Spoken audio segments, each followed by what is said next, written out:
86 divided by 3. Here 3 is a divisor, so we need multiplication table of 3. 3 times 0 0, 3 times 1 3, 3 times 2 6, 3 times 3 9, 3 times 4 12, 3 times 5 15.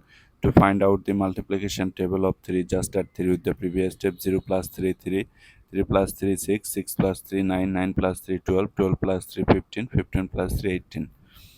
3 goes into 8 how many times? 3 times 9, which is greater than 8, so 2 times, write 2 here.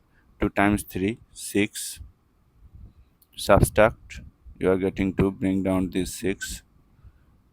3 times 9, that gives us 27, which is greater than 26, so 8 times 24. 8 times 3 24, subtract 2.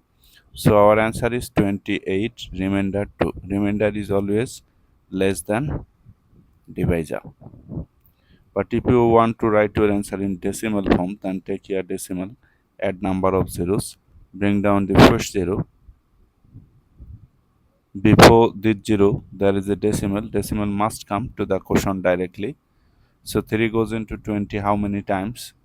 Look, 7 times 21, which is scattered. So 6 times, right? 6 here.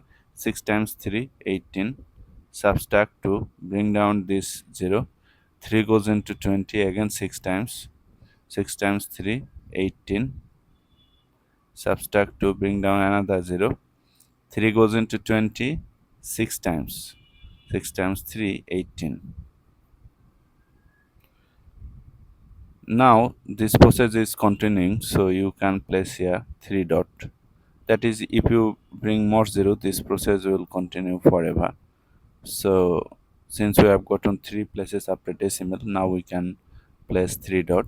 So this is the answer. You can also write this answer placing bar over 6.